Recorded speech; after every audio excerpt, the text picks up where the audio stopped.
L'influence est considérée comme le troisième volet, le troisième pilier de l'intelligence économique, donc après la veille et la sécurité. En réalité, il est, comme la sécurité, éminemment lié au premier qui est la veille. On ne peut pas faire d'influence, et j'expliquerai ce que c'est tout à l'heure, mais on ne peut pas faire d'influence sans avoir une très très bonne information sur les théâtres d'opération. Et par ailleurs, l'influence peut également être considérée comme liée à la sécurité économique dans la mesure où ne pas du tout faire d'influence sur son environnement est un risque. Alors c'est quoi l'influence? C'est d'une manière générale ne pas subir son environnement mais essayer de le formater, essayer d'avoir un poids sur lui, de l'orienter, d'une part en saisissant des opportunités, voire en les faisant, et d'autre part en agissant sur les règles du jeu, c'est-à-dire les règles positives, les normes, et tout ce qu'on appelle aujourd'hui le droit, la soft law, le droit mou. Donc alors d'abord les définitions de l'influence. L'influence se décline en plusieurs modes opératoires. On a le lobbying qui est le plus connu, qui est en fait l'action sur les décisions des pouvoirs publics. L'action intègre. On ne parle pas de corruption, on ne parle pas de trafic d'influence, on parle d'action de conviction, lobbying professionnel tel qu'il est pratiqué dans la grande majorité des cas. Il nous vient d'ailleurs des États-Unis. Donc le lobbying. On a un mode d'action plus large qu'on pourrait appeler, que les Américains appellent l'advocacy, c'est-à-dire être en permanence dans une position de plaidoyer, advocate, c'est-à-dire expliquer tout ce qu'on fait. Les entreprises qui lancent un nouveau produit, les gouvernements, une nouvelle décision, etc. Expliquer, convaincre et si possible en amont.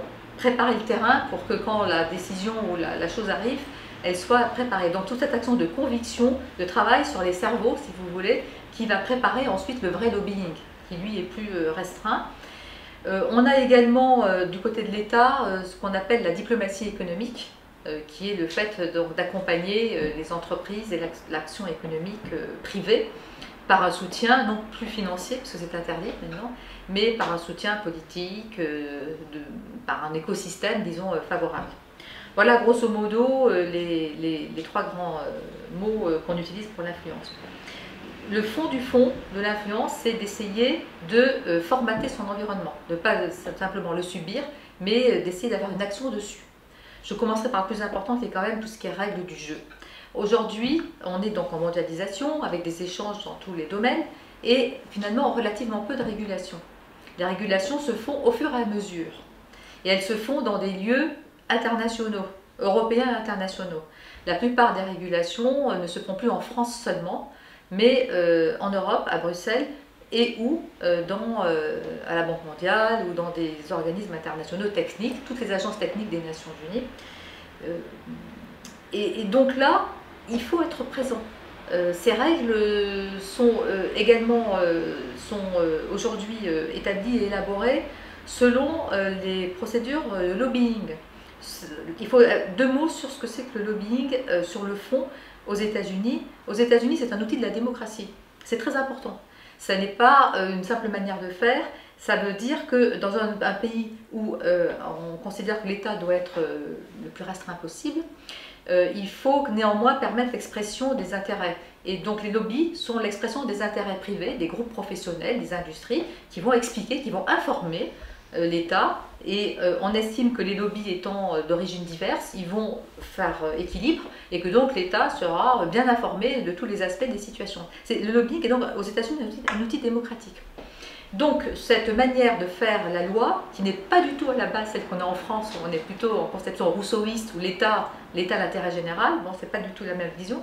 Donc cette manière de faire la loi, donc d'élaborer la loi, et maintenant c'est répandu dans les centres de décision internationaux, que ce soit à Bruxelles ou que ce soit dans les organismes internationaux onusiens. Les décisions se font par lobbying divers et variés, et j'en reviens à ce que je disais en tout début. Lobbying divers et variés, non seulement des États, mais également des grands acteurs internationaux qui sont les multinationales, les associations professionnelles, les grandes ONG, les grands think tanks, tous ces gens qui développent des idées et qui vont les présenter et convaincre, advocacy. Donc nous, Français, c'est vrai qu'on a peut-être une faiblesse de ce point de vue-là, Il faut qu'on soit présent dans tous ces centres. Je développerai en disant que ces centres ne sont pas seulement des centres publics. On pense toujours donc à ce que je viens de dire, les instances internationales, Bruxelles, etc. Mais on a de plus en plus des organisations privées qui font les règles. Alors on a les organisations normatives, ça existe depuis longtemps, qui font les normes techniques, comme l'ISO, comme le CEN.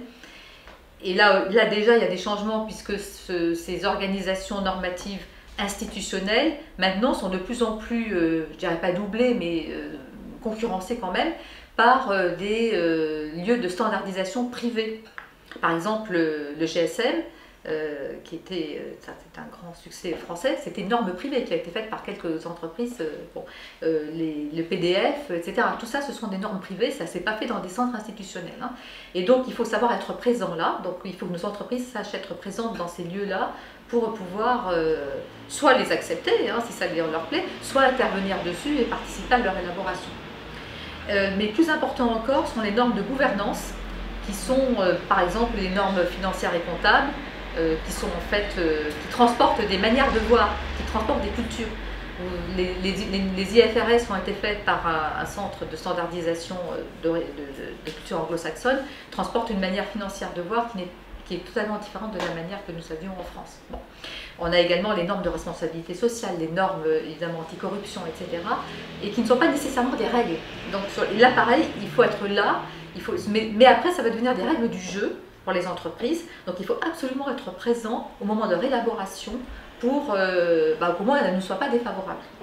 Donc cette technique d'influence, c'est une technique qu'il faut apprendre, qui n'est pas si compliquée. Il s'agit donc d'abord, je me répète, mais c'est très important, d'abord de bien connaître ce qui se passe, le théâtre d'opération, qui fait quoi, ou par exemple à Bruxelles, qui est en charge de tel bureau, quels sont les objectifs de la direction, quels sont les divers lobbyistes qui sont déjà autour, etc.